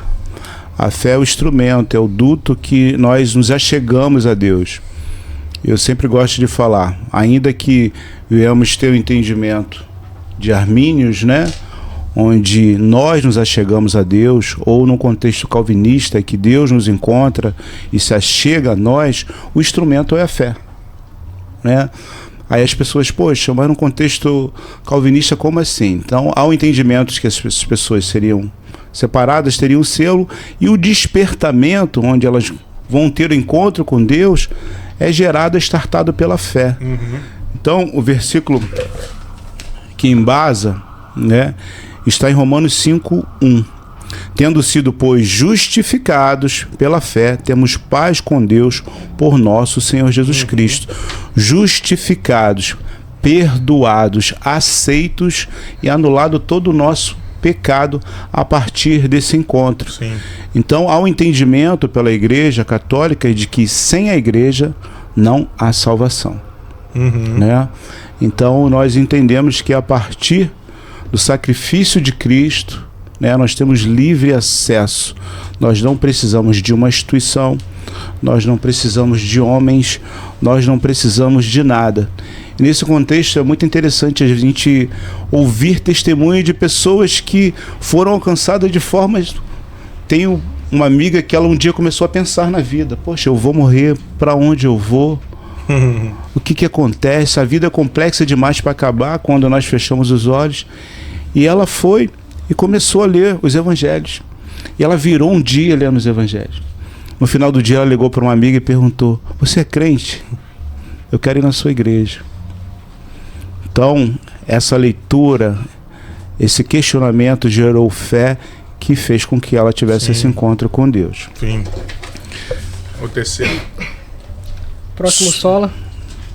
Deixa eu falar do Cristo, depois você termina. Solos Cristo, somente Cristo é o nosso Senhor e Salvador, né? Outra questão, porque daquilo que Lutero refutou é a questão das imagens e dos santos enquanto intercessores. A Bíblia não nos dá margem nenhuma. E até a própria questão da Mariologia, ela está somente ligada a Lucas 5, quando há o casamento.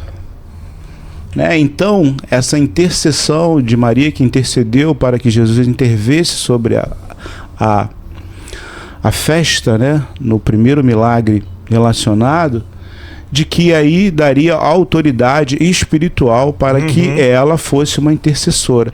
E a partir da Mariologia, abriu-se para santos, homens e mulheres destacados. Vale citar que a própria Igreja Católica, há 40 anos atrás, ela destituiu cerca de mais de 100 santos, porque não sabia a origem, de onde, quem era, o que fez, e entendeu que eram mitos. Não sabia história. Então, é somente por Cristo. Ele é o caminho, a verdade, a vida, nele está centrada, né, a nossa fé e o Evangelho, o único intercessor, né, entre o homem, o único mediador entre nós e o homem. Então, sim, a igreja é instrumento de Deus, mas a salvação, ela não é instrumentalizada pela igreja. Ela pode ser, né, adentro, ela pode ser algo que Deus vai utilizar, mas nós temos livre acesso a Jesus Cristo. E Ele é o nosso mediador. Eu só trazer um tema aqui que descobri isso. Conheci sua namorada agora, né, Marcelo? Quero saber quando é que vai acontecer essa reforma lá na tua casa. Né? Essa reforma tá chegando aí. A tua namorada me falou. Só o seu nome? Úrsula. Depois apresentar aqui pra igreja. Sim. Que ó, tu errou, hein? Não era gregoriano, não. Gregoriano é canto. Ele era... É porque vocês ficaram enchendo... Agostiniano. Errou. Obrigado. Errou. Não, porque o Rodrigo chegou aqui zoando o Daniel, falando o canto gregoriano. Isso é verdade. Vocês nem me deram aqui. Verdade. Errou. Agostiniano. Perdão, irmãos. Agostiniano. Vai lá, querida. A próxima sola é... Sola Gratia. Sola Gratia. Sola Gratia. Fala da Sola Gratia. Posso, Marcelo? Quer que eu leia? Lê, por favor. Efésios 2, 8 e 9. Porque pela graça sois salvos por meio da fé. Isto não vem de vós, é dom de Deus. Não vem de obras, para que ninguém se glorie. Somente pela graça somos salvos. É isso que vem tratar esse sola da graça. A gente remete, né, novamente a Martim Lutero, onde, como o Marcelo bem colocou, é um cara que, ao ter um encontro com Deus ali, ele de fato tem um encontro com a graça de Deus. Sim. E aí ele percebe essa liberdade, né, recebe a liberdade em Cristo, dessas correntes, vamos dizer assim, né, dessas prisões do ensino errado. Sim.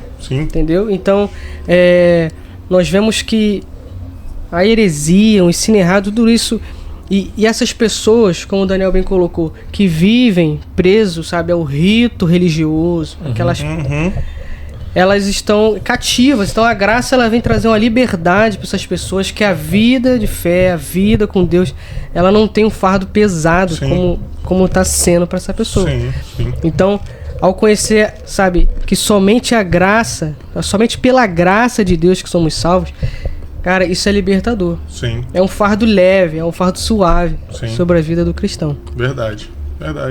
E o só lhe deu glória? Somente a Deus glória. Romanos 11:36, porque dele e por ele e para ele são todas as coisas. Glória, pois, a ele eternamente. Amém.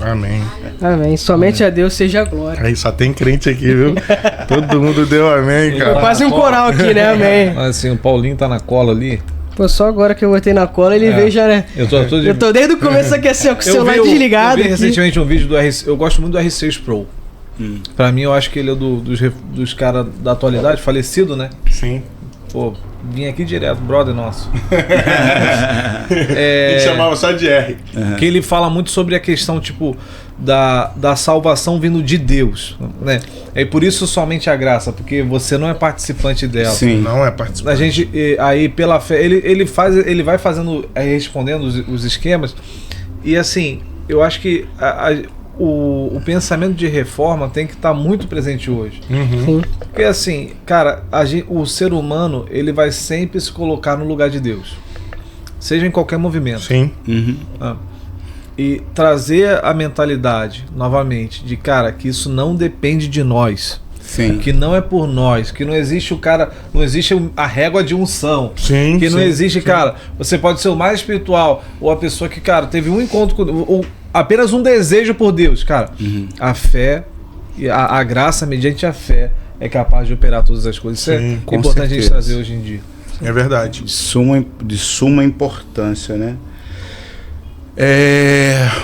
Falamos sobre acabou as solas. Eu acho que é legal a gente falar também sobre os pós-reformadores. Sim. Os que reformularam, que sistematizaram, que levaram esse legado, né? Sim. Lutero, o luteranismo. A igreja luterana, né? John Knox e Calvino, o presbiterianismo. Na Inglaterra, o Knox e o Calvino foram para a Inglaterra porque ele era Escócia, né? O presbiterianismo nasceu na Escócia. Sim. Nasceu na Escócia. E aí gerou um contexto, não temos um nome direto, mas todos sabem da história. O rei Filipe queria se divorciar.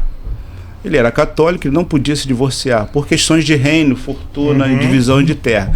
Aí ele se converte à religião protestante, né, se divorcia e cria a igreja anglicana. Tem a série, né? The Tudors. Sim, cria a igreja anglicana, que era uma igreja engessada, politizada, se dizia, mas ainda batia continência para Roma, porque a Espanha ainda tinha muito ligações econômicas, devia favores a Roma.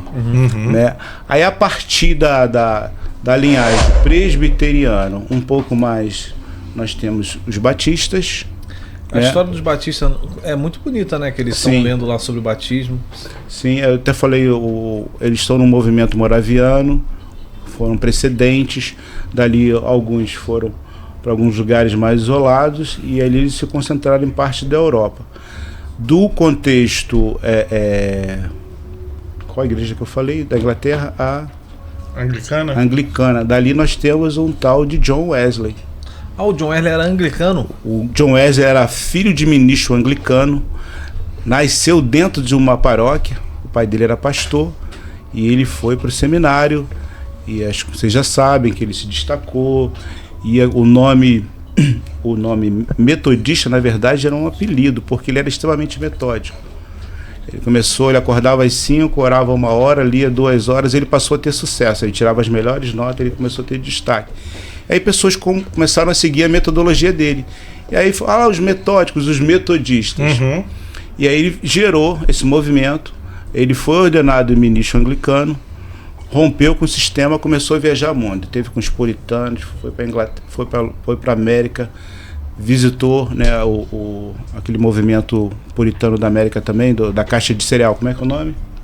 Quakers. Os Quakers. Ele esteve com ele fez rodou, teve vários coisas. Aí quando ele volta para a Inglaterra, que ele começa, que nós entendemos como a primeira manifestação avivacionista da Inglaterra. É com ele, né? Com ele. Porque a história diz que eles tinham um movimento de oração muito grande, né? Sim. E aí o metodismo foi criado após a morte dele. Ele não criou a igreja metodista. Uhum. Ele tem um grande legado, né? Porque a Inglaterra estava varrida num sistema mundano. Uhum. Aí ele conta que ele chegava nos pubs, estavam lá os ministros do evangelho, bêbado, caído no chão. E ele começa a pregar. Aí ele é o primeiro ministro do evangelho a dar oportunidade para pregadores leigos. Ele dá uma abertura, começa a criar um sistema de escola também, cristãs.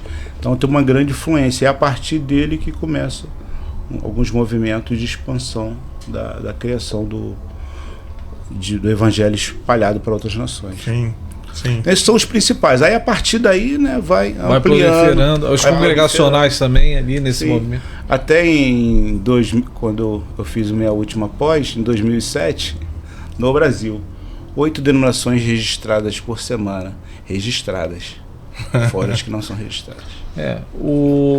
Mas assim, muito... É que fala sobre isso, mas a origem teológica, né? Se quem não é pentecostal, Uhum. vem sempre dessas 4, assim, porque é muito bom colocar isso, porque assim, as igrejas não... Eu sei que tem igreja, né, que o cara sai de tudo quanto é canto, mas assim, cara, as igrejas mais sérias têm uma origem tradicional em algum momento. Por exemplo, a Sara Nossa Terra saiu da igreja presbiteriana. Sim.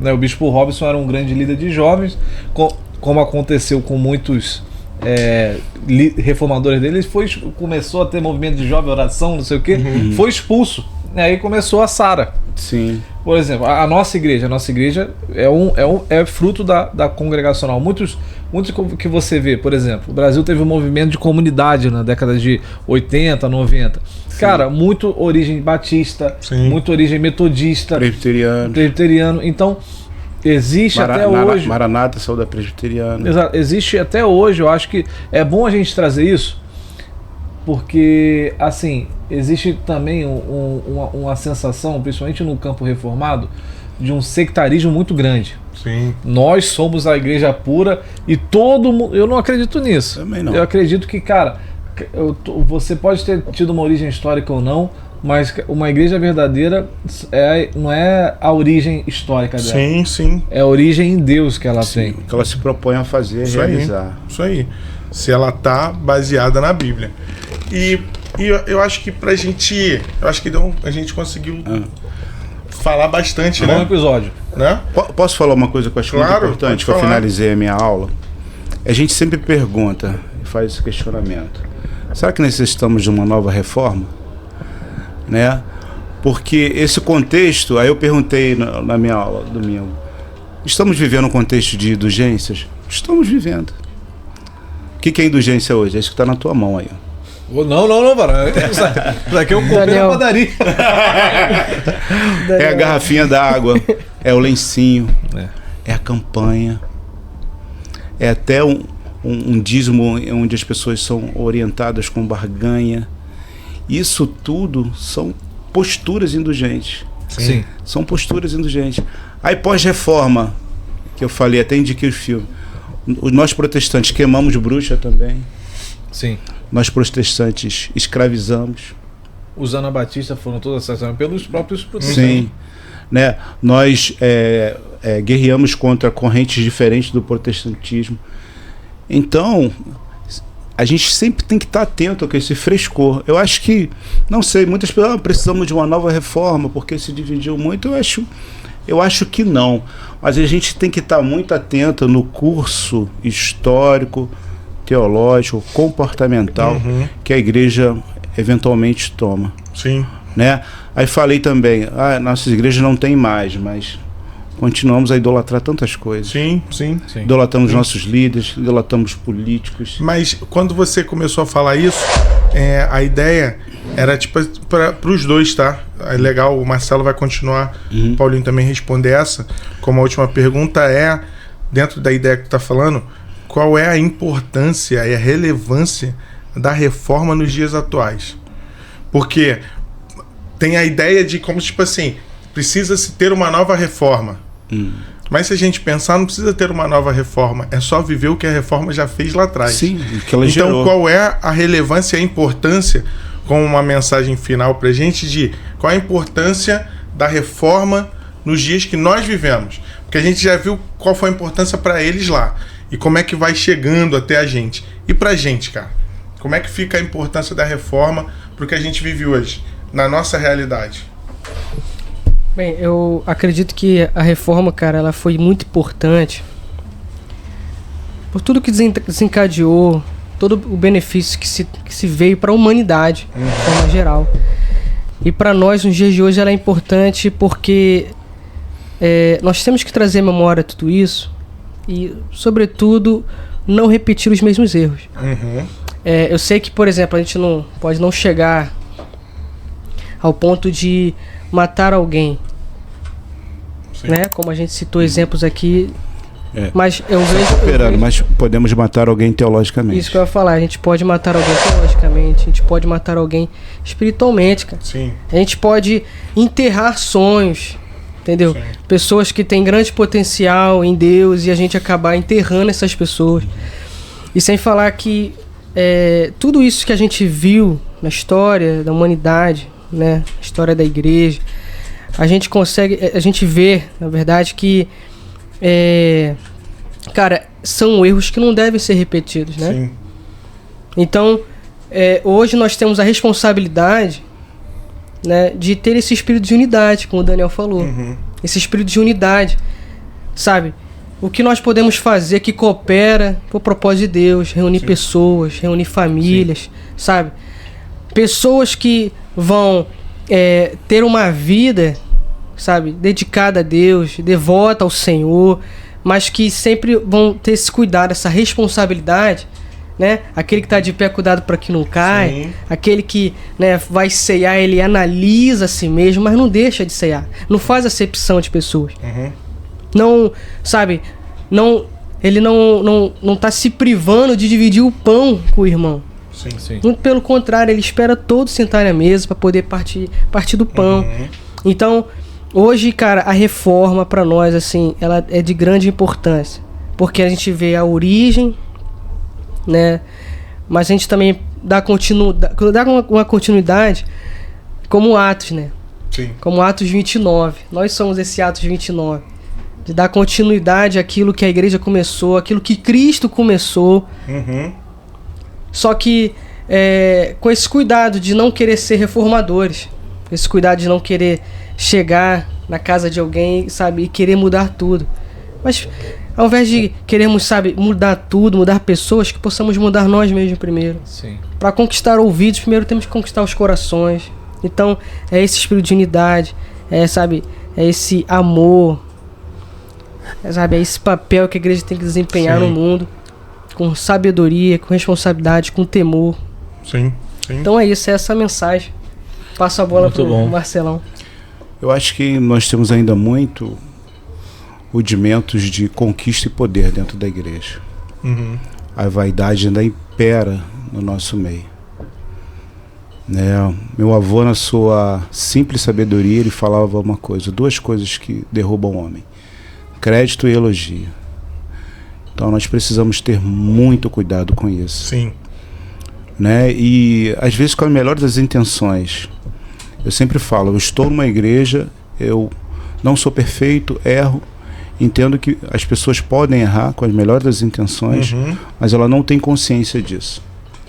Mas quando você vê que uma pessoa faz de forma deliberada, que vai desvirtuar pessoas, que vai contra a palavra de Deus, eu não concordo e eu não participo disso. Então, dentro da minha linha, eu enquanto professor, uma coisa que eu sempre tenho como primazia: dar autonomia às pessoas. O que é dar autonomia às pessoas? Dar a capacidade dela desenvolverem, né, a maturidade espiritual. Porque tem muitos líderes que são extremamente vaidosos, gostam de serem ostentados, gostam de ser referenciados. E aqui, como em qualquer contexto de igreja religiosa, nós temos pessoas que não amadureceram. Nós somos uma igreja, graças a Deus, que oferta alimento sólido. Mas ainda as pessoas têm muita resistência aqui porque preferem simplesmente que alguém delegue e alguém fala. Sim. E aí, essas pessoas podem ser que vivam 30, 40, 50 anos na igreja e nunca conheçam aquilo que fez diferença para Lutero, que é a graça. Sim. E quando uma pessoa não conhece a graça, ela vai viver um evangelho limitado, subsistente, né? Ela necessita do fast food, se ela não tiver pretendimento, de ter que estar de uma vida ministerial, porque não entendeu, não compreendeu.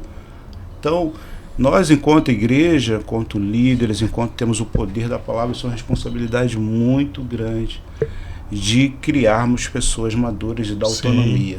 Cara, é a graça, é a misericórdia, né? E é a soberania de Deus. Com esses 3 pontos, as pessoas vão criar algo que é extremamente importante, que é discernimento.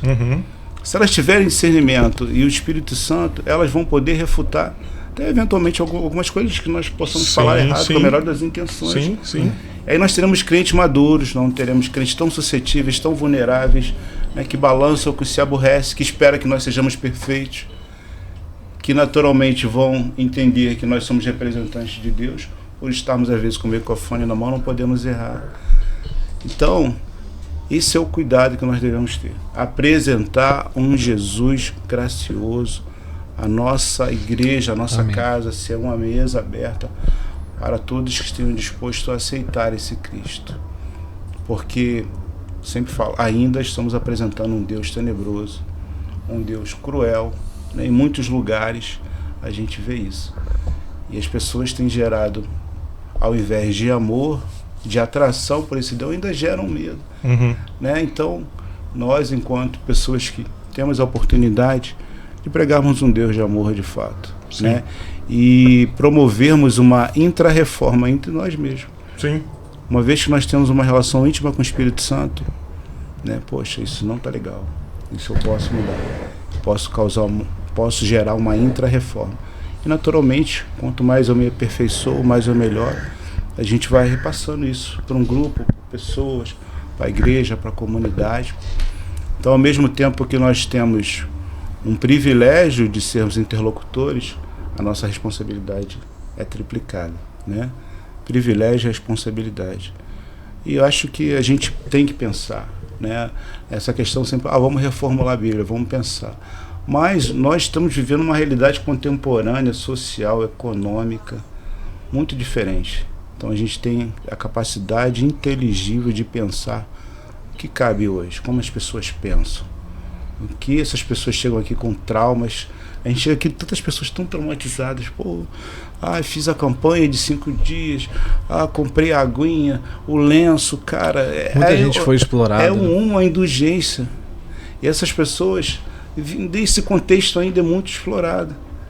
E as pessoas, muitas delas veem o evangelho por conta daquilo que a bênção do Senhor pode dar. Cabe nós, enquanto uma igreja madura, apresentarmos o Senhor da bênção. Sim. A bênção do Senhor é consequência. Nunca relativizar isso. Amém. Nunca dizer que a bênção é uma consequência. Pode vir ou não, porque ela vai entender a graça e a soberania. Graça e soberania, eu amo esse Deus, Ele vai me dar. Se não der também, eu vou continuar amando e Ele me amando da mesma forma. É isso aí. Amém. Pô, papo bom, hein? Foi bom, foi? Muito bom. Eu acho que foi acho que a pessoa quer aprender sobre reforma, sobre tanto a história quanto a doutrina. Acho que o episódio de hoje foi bem bacana e foi bem leve, né? Sim. Gostei pra caramba. Obrigado, Paulinho. Obrigado, Marcelo. Obrigado, nossos Marcelo. teólogos Show. aí estão sempre presentes. E aproveitando para dizer, né? Temos aqui a escola bíblica funcionando domingo de manhã. Domingo de manhã. E o seminário. Os professores, vocês são professores do seminário também, né? Seminário, tudo. Eu fui demitido do seminário, vocês sabem. Eu fui da mesma maneira que me tiraram do podcast. Te demitiram do seminário, cara? Me demitiram do seminário. Mas eu também não tenho muito tempo hoje em dia, não. Cara, Não leva pro coração. foram muito não. cruel com você, né? Coitado. Fica tranquilo. Mas, gente, muito bom. Compartilha esse vídeo, né? Acho que conteúdo assim na internet está precisando. Com certeza está precisando. 80%, não, estou sendo exagerado. 70% dos cristãos não sabem dessa divisão dessa Sim, história. sim. Não sabe. Eu e o Reinaldo estava conversando hoje à tarde. Para Nem ano se que vem, comemora. para ano que vem, a gente fazer um mês de reforma. falando sobre o Em contexto vez de a gente histórico. fazer uma aula, né? Fazer um mês de reforma. Contexto histórico todo, causa e efeito, e aplicar as 5 solas. Eu acho um igreja. absurdo a igreja que comemora Halloween Meu E não Deus. e não comemora a reforma. Não é?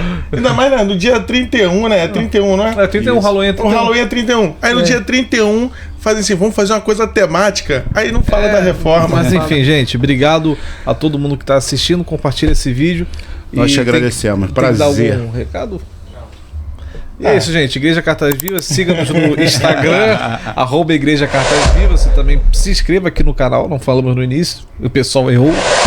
Mas se inscreva no canal. E eu quero pedir também para você se curtir a página @Cartas Vivas Recreio. Eu Não também podia tenho, perder eu a também tenho um oportunidade. podcast no Spotify. Eu sei lá. Isso aí. Esse pastor que vos fala, A Hanan também tem. A Hanan não convida o pessoal da igreja. Então, eu não ia falar nada, mas foi você que falou, então a galera Mas ele quiser não convida, procurar, ele né? não convida nós. Olha só, a gente não pode começar essa discussão Ele agora, não convida o povo. senão vai ficar muito ruim. Não é não, Renato? Só os- E é isso aí, Então, pessoal. é melhor deixar isso Beijo, quieto. Tchau. Tchau. Fique com Deus. valeu.